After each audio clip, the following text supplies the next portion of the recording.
behalf of the Cathedral, welcome to this place of worship. A few words for your comfort and security tonight.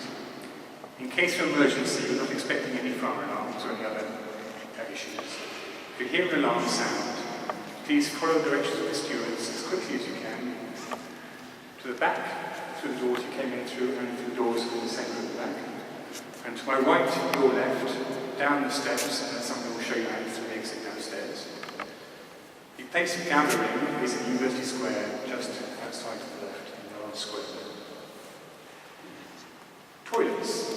Should you need a toilet during the course of the evening, please ask one of the stewards in the back, who will show you outside the toilet just under the stairs that lead up to the ruins. Mobile phones. Please take out your mobile phone now, whether you think it's on or off. Take a look now. Can't get out, take a look. Please turn them to either flight mode or silent mode, so if anything happens in the evening, we're not disturbed during the course of the evening. Otherwise, our trained stewards will come and do a ninja kind of roll and take you outside very quickly if you Upcoming events in the Cathedral. Next Thursday, the 23rd of October, we have the 16, the world-renowned choir, who are coming here to give a part of their choral pilgrimage. That should be a wonderful evening of music. Tickets available from the Cathedral website and from the bookshop. And also on the Saturday, the 15th of November, we have Verdi's Requiem with St Michael's Singers, the Warwickshire Symphony Orchestra, York Musical Society, all conducted by Paul Bedington Wright, who often conducts BBC Songs of Praise. That should be a wonderful evening of music. Again, tickets on the website or from the bookshop. Something about tonight. Mindfulness meditation. According to the World Health Organization, WHO, depression is the second most common cause of disability worldwide, after back pain, and now affects over 350 million people in the developed world. Emotional well-being and mental health concerns are now the major health issues for the developed world.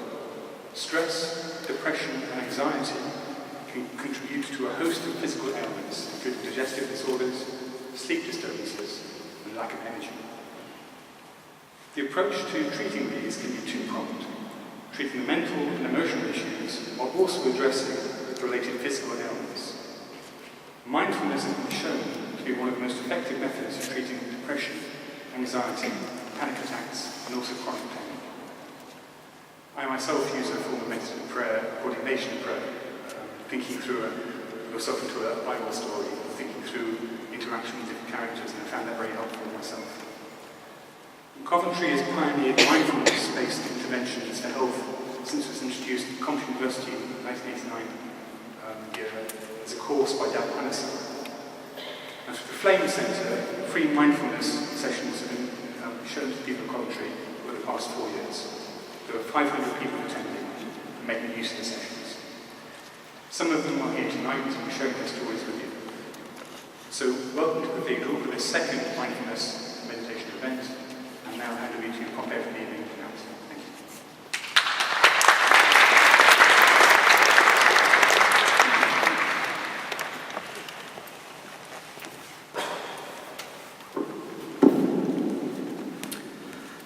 Good evening, ladies and gentlemen. My name's Matt, and I am honoured to have been asked to present our event this evening. I am proud, above all else, to welcome you to the second Mindfulness and Compassion event in Coventry.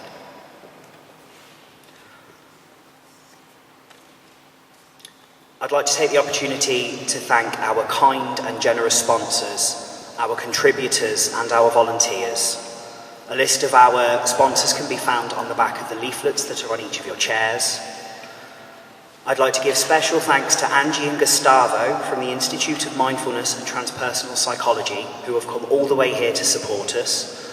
And between the Flame and the Institute, we've managed to put this event together. Special thanks go out to Tesco at the Arena for their wonderful support and encouragement.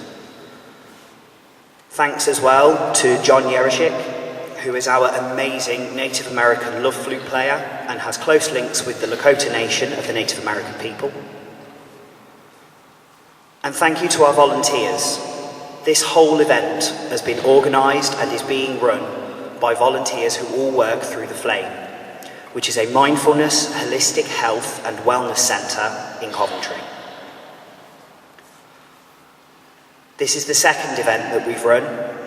We are hoping to build on last year's success, where we had over 300 attendees and a wonderfully positive response from the people of Coventry. And of course, a huge and heartfelt thank you to Coventry Cathedral for allowing us to hold our event here in such an iconic and historic location.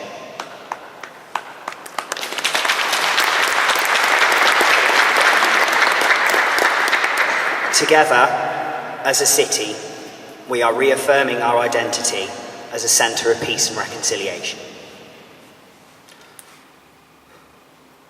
Why are we here tonight? Why are mindfulness and compassion so important? It's a sign of the times that one of the greatest global problems facing us are issues of mental health and well-being, and that they are having an impact on the physical health of the people of the world. The link between stress, ill health and recovery rates is finally being explored by conventional medicine, and depression is recognised as the biggest threat to global health. It also has a more tangible effect in that it's second only to back pain for absenteeism in the workplace, which has a huge economical impact. Mindfulness can affect not only our inner selves, but the world around us. It improves us as people and improves the world that we live in. Therefore, this need for self-care and for compassion is vital as a link to our own personal wellness. So this evening's programme, we're going to start off with some shared experiences. We have some very, very kind and very brave speakers who are going to come up and tell us their story. Then we're going to have a small section on the mindfulness of sound, a small comfort break. And then the second half of the evening's programme is going to be around bringing together clinical practice, theory and experience. That will be followed by a short question and answer session, and then we'll have the opportunity to have a collective practice where we'll all get to try mindfulness. I'd like to welcome the first of our speakers who have been so generous as to share their experience with us, Eileen and Julie.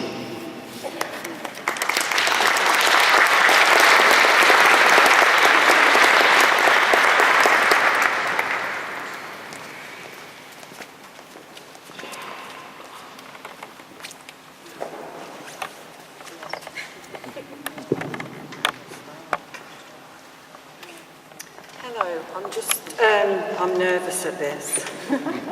It's just to say that I found the mindfulness course by accident. I happened to walk past a shop after I'd just lost my husband suddenly, and I had completely was on my own. I felt completely destroyed, and I went in there, and the welcomeness that I got, and then gradually go into the classes have literally just changed my life, because I'd gone from living as a teenager with my parents to marrying and then suddenly losing my husband after 50 odd years, and I'd never ever been on my own ever, and I just didn't want to be here anymore. And I went on to the first retreat, and I really haven't looked back, and they're just another family, and it's really made a difference, and I wouldn't be here without them. So, yeah. That'll do it.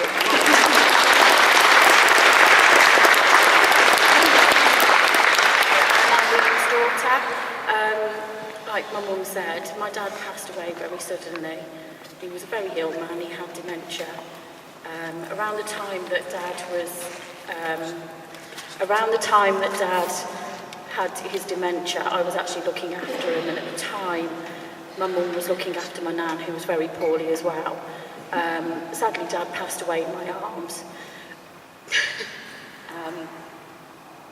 It was very traumatic, something that I'll never forget, and it was one of those things that I needed to get a grip of. And at the time, Mum had suggested to me to go in meditation, and I knew if I didn't go meditation, I was going to lose it. And it was meditation that's brought me back and has made me the person I am today. And without Dav and my mum, I don't know where I'd be. But meditation is absolutely amazing, and it's completely brought me back down to earth and has made me so calm and grounded, and it's made me open to a whole different world. And without Dav and Pushy, I don't know where I'd be, but I live for my mum because I need to make sure that she's okay. But meditation has really opened my eyes and brought a different light into my life. So thank you to Dav, and thank you to Pushy for being there for me and continuing to be that support as well, because without them, I don't know where I'd be. Thank you.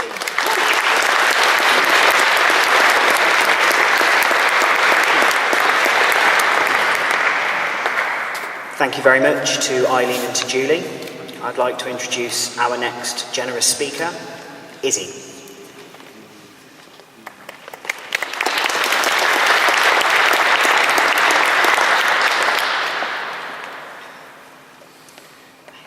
Hi everyone, my name is Izzy, and I'd just like to share with you my experience of mindfulness and how it has helped to transform my life.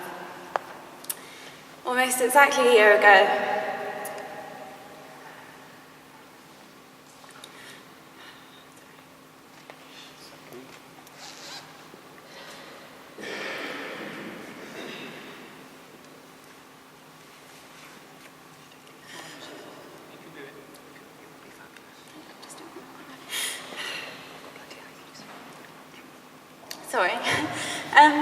almost exactly a year ago, I wasn't feeling very well. I was feeling very low and had the symptoms of depression. I wasn't sleeping, had no appetite, and had anxiety, which was giving me terrible chest pains. I practiced yoga at the time, and so I knew about meditation. I was listening to a talk one day online about mindfulness for mental illness, and it was saying about the importance of finding a good teacher. So I set about doing just that. By fate, I ended up meeting Pushy at the Flame. I got in touch with Dav, and I began learning mindfulness. I started by doing a daily body scan. This involved focusing on different areas of the body and the sensations which could be felt there. This practice made me come out of my head and into reality. All of the symptoms I was dealing with came from negative thoughts creating negative emotions. My practice moved on to mindfulness. This involves sitting quietly and observing my breath. In months to come, the breath was to become my anchor. Watching the breath and feeling the sensations of it moving in and out helped quieten the mind. No matter what life threw at me, I could always come back to my breath. The breath will tell you an awful lot about how you are feeling in the moment. When you are anxious, it may be fast and shallow. Relaxed, it may be deep and smooth. It's impossible to be fully aware of the breath and think at the same time. At the beginning, practicing mindfulness was a challenge. My mind did not want to stop thinking. The mind loves the drama and the stories. But over time, it settled down, and by focusing on my breath, when thoughts did come, I was able to observe them, and I learned that they weren't real, that they are not permanent, and the less attention you give them, the less powerful they will be. Over time, my practice became an enjoyable experience. As well as my meditation practice, I use some exercises to challenge my current way of thinking. For a few weeks, I would focus on all the positive aspects of my life. Another time on the things which gave me joy. In doing this, I changed my perspective and I felt a lot happier. I also worked on patience, acceptance, and contentment. Practicing patience helped me to be content with what was happening in my life at the moment. I stopped wanting things to be different and accepted the way that they were. Mindfulness is learning to be fully present in the moment. In doing this, my anxiety and my depression went away. My anxiety was coming from worrying about the future and depression about the past. My practice brought me right back into the moment and to be aware of only what is happening right now. A fundamental aspect of mindfulness is self-compassion. I don't know about you, but I had a tendency of giving myself a very hard time. In paying attention to my thoughts, I noticed I didn't speak to myself very nicely at all. I was constantly criticising, having a go. It was no wonder I felt so bad. So I began to develop a healthy relationship with myself, only speaking kindly, and I learned to really care and love myself. Mindfulness helps with how you engage with life, with your family and friends. You learn to appreciate all the moments you have with your loved ones and you stay present with them. It helps with strangers too. There is less separation, and you realise we're all going through life's joys and struggles together. Likewise, it helps with work. It helps you to stay focused and to concentrate fully on the task in hand. It helps you to relax and switch off. We can get so busy with life, with thoughts of what we did yesterday and what we need to do for tomorrow, that taking a few minutes out each day to check in, ask yourself how you are, what's happening now is really important. Mindfulness doesn't always have to be a sitting practice. You can be present at any time. While you're walking the dog, you can notice the surroundings, how the wind feels on your face. You can be present making a cup of tea or in the shower. You can practice on your own, go to classes and retreats. Mindfulness has really had an incredible effect on my life. My thoughts don't trouble me anymore, and I feel a deep inner peace. I encourage anyone who feels that they could benefit from this practice to get involved and join us at the Flame for the classes, courses and retreats. Thank you for listening.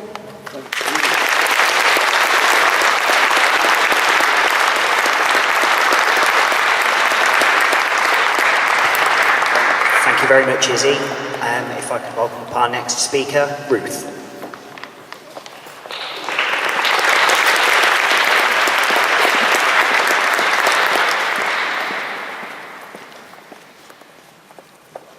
Hello everyone, can you hear me? My name's Ruth and I'd like to share my experience with you as well. Ruth, you need to get closer.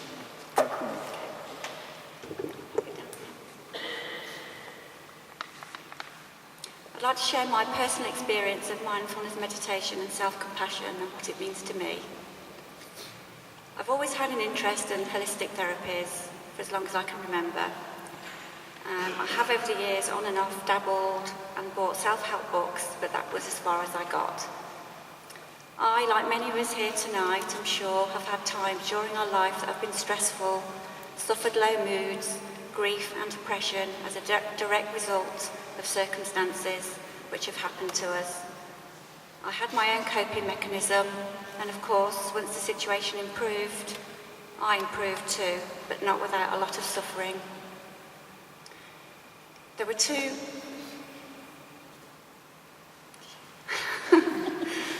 particular circumstances that I found myself in over recent times that accumulated in my seeking out meditation.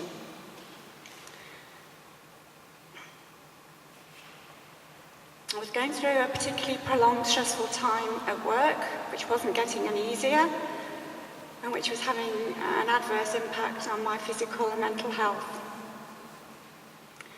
I had also been struggling to come to terms with a family situation, which had divided the family. I was unable to get over the hurt that it had caused myself, my husband and my children, and I was also unable to forgive the people responsible for causing the situation. Over a period of almost 5 years, I constantly relived in my mind the events that took place. Forgive me. The events that took place, the hurt that they caused, and hoping that we as a family would just receive an apology, when in my mind that would be the time that I would be able to forgive. I have yet to receive that apology. Around December last year, I'd been to the doctors and I was walking back to work through the city arcade. I hadn't been that way for quite a long time, and fortuitously, I happened to walk past the flame. I think a lot of people come across the flame the way I did.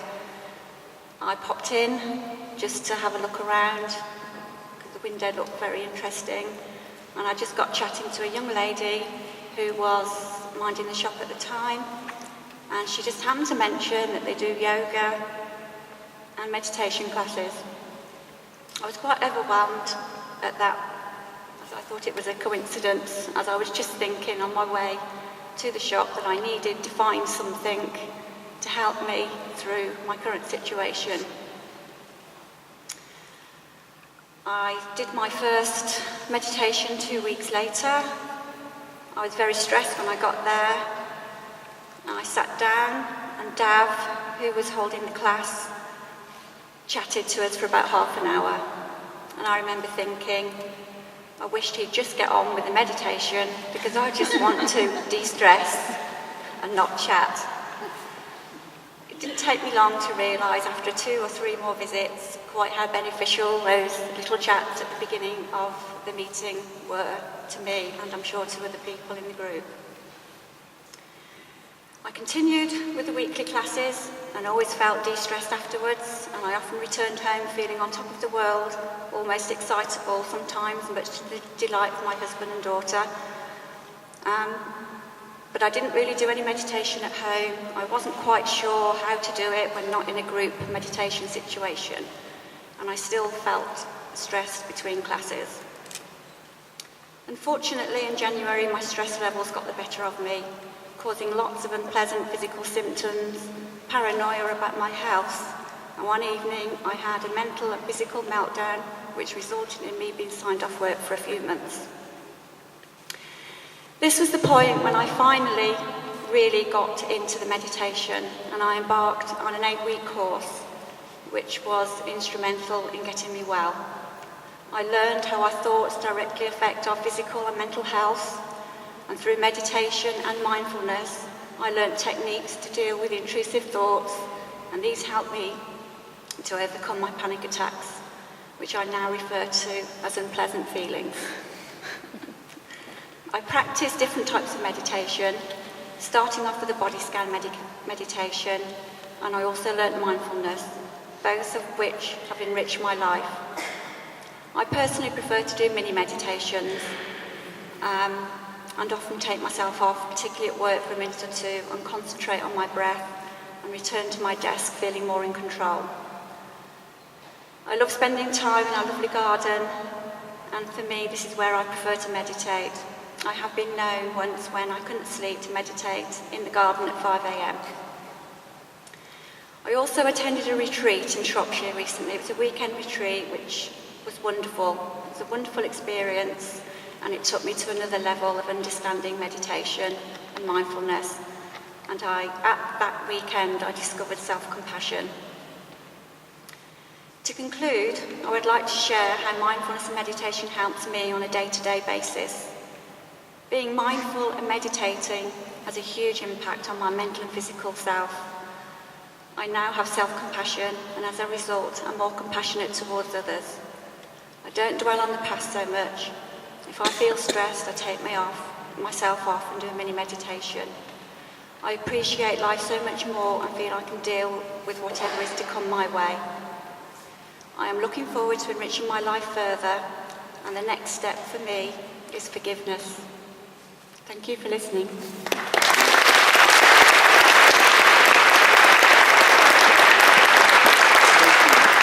Thank you, Ruth. And if I could introduce our fourth and final speaker, Ollie.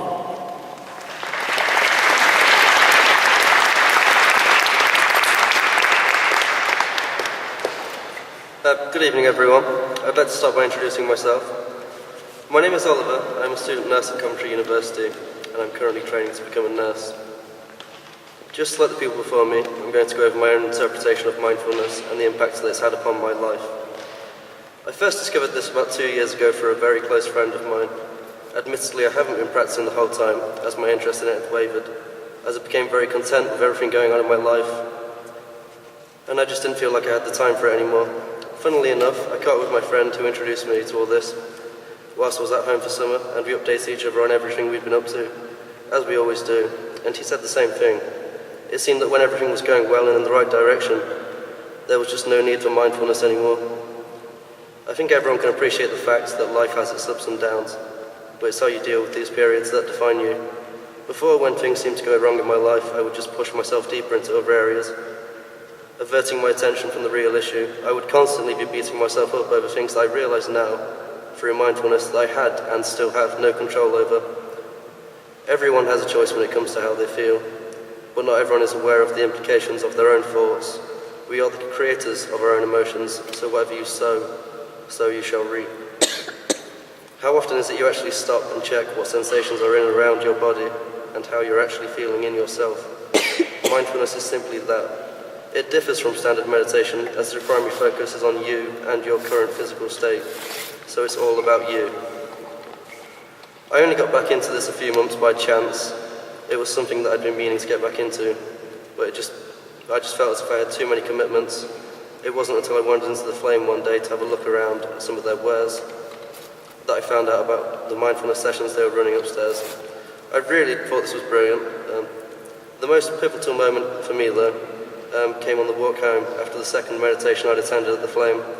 I had a revelation, something seemed to just click, and I finally became aware of what I'd actually been doing to myself all this time.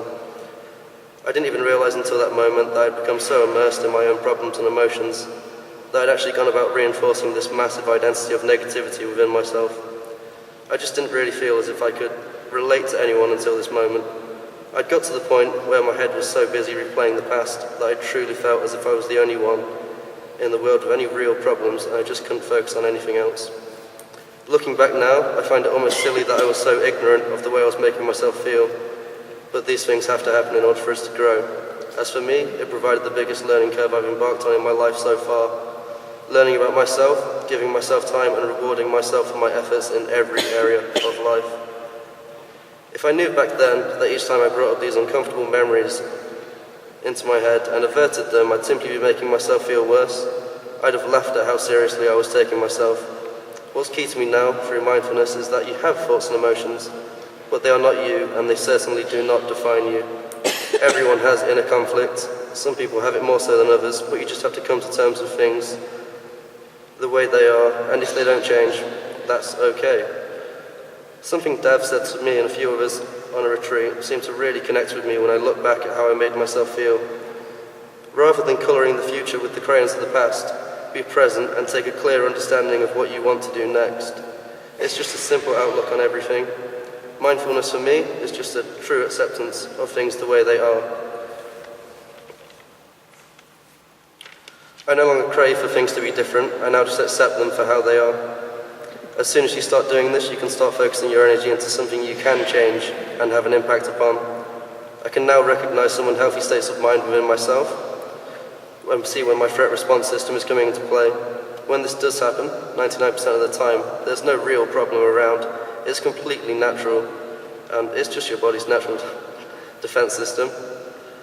Once you start accepting yourself, you can start being compassionate with others. So the career path that I've embarked upon isn't one that you can take lightly. Nurses now have more responsibility than they've ever had. Every time you go into work and you're not wholly concentrating on even one of your patients and taking in everything they're saying, you could be missing out on something vital. It could be something that ordinarily might not be significant, but for them, it could possibly be a game changer and greatly improve the quality of their life. That was clearly a very small element of nursing as a whole, but it doesn't make it any less important. No matter what occupation you are within, life is getting busier and busier. People are having more and more work laid upon them, and with life getting busier, people have to grow and develop new coping mechanisms.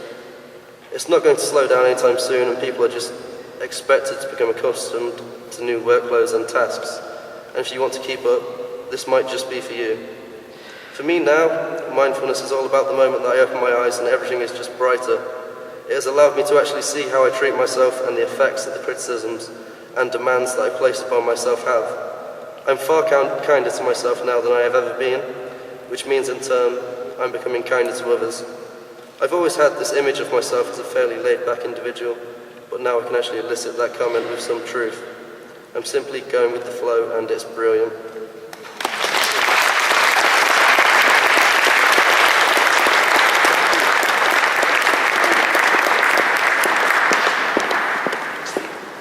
Thank you very much, Ollie. If anybody has any questions for our wonderful guest speakers, please see them at the end of the evening's programme. You can also speak to any of the volunteers. You will see that they are all wearing convenient little name badges. The experiences that have just been shared with us, they are why compassion is so important. They are why mindfulness is necessary. We need to address society's serious problem with isolation and separation. These are real people showing us real results.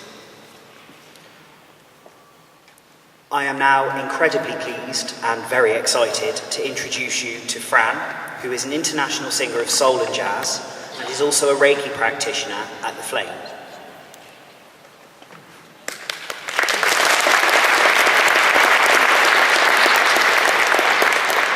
Hello everybody. I'm going to take this off because it's incredibly small. And as you can see, I am cold. How is everyone feeling? Good. Very inspirational talks from people which move me, seriously. I'm going to sing you a song and I'm going to try very hard not to cry. It's at my mum's request, actually, this song. So I'm going to sing it a cappella, and I hope you all enjoy it. Feel the love as it endlessly circles. Feel the breath on the wind. Know his heart as he whispers, curdles. See the love that begins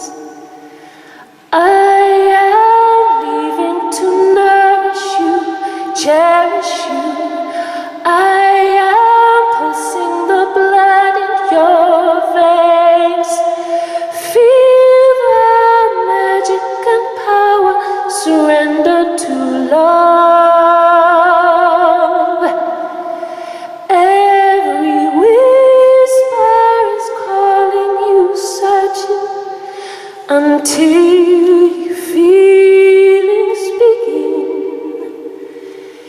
Every sound that you hear is calling you. Know his feelings within. I am leaving to nourish you, cherish you. I am pulsing the blood in your veins. Feel the calling and knowing, surrender to love.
Another little bit of a song, but seriously, after you play that, I'm emotional. Okay. Amazing grace, how sweet the sound that saved a wretch like me. I once was lost, but now I'm found.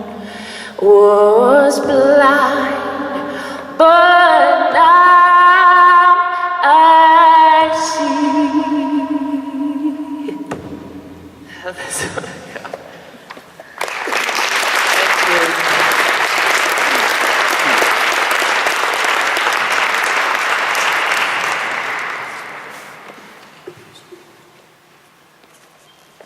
John's going to play you some more.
Okay, I'd like to say a few things about the flame and Pushy's contribution to society, and thank you all for coming down here this evening. It's especially powerful when people take time out of their own busy lifestyles to come down to an event like this, and with gratitude we say thank you. I kind of went in and out of the flame when it was, what was it before? Fair trade shop, there you go, Pushy, thank you. Yeah, and it was very small, but the love that you just encountered when you stepped in the place was phenomenal. And as I said, I just kind of meandered in and bought my joss sticks and went to a little bit of meditation.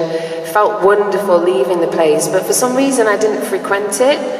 And I made a decision to live my dream. And it was a very difficult decision because I had no idea how I was going to pay the bills, to be fair. And I thought, well, I'm so unhappy doing 9 to 5 or 8 till 4 it was, working in schools. I absolutely love kids, adore them.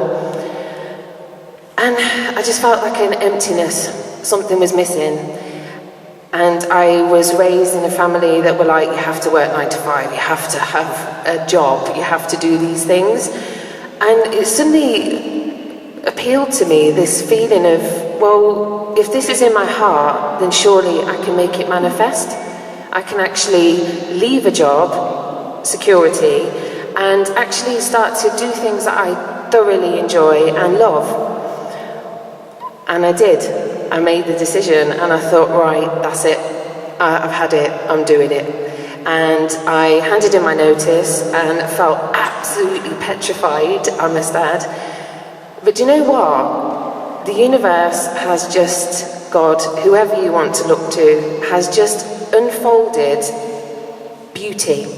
Like, I am getting jobs with performing arts service, going in and teaching drama, singing to beautiful children, and I feel like my heart is filled with joy every day. I feel quite emotional now saying that. It's amazing, isn't it? When you actually do step out and you do something for yourself. We are all here for a purpose. We all have a purpose. And quite often our purpose is just to identify with our truth. If some of you are sitting in the crowd and you're like, I feel totally unfulfilled, I'm not sure what I need to do with my life, meditate on it. Pardon the pun.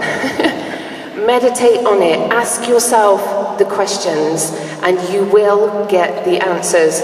Seriously, you will. If I can do it, any of you sitting here can do it, okay? You have one life. You need to live it right now. Be present, be in your moment, and live. Why not?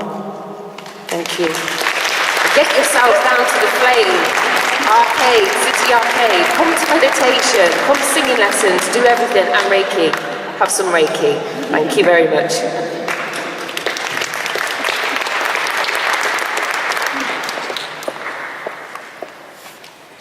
Thank you very much to Fran and John.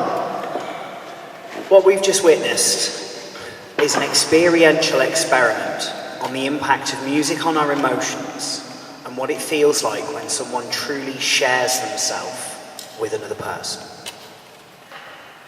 How has this experience affected your emotions? How do you feel now? It's just a little something for you to think about while we take a short comfort break.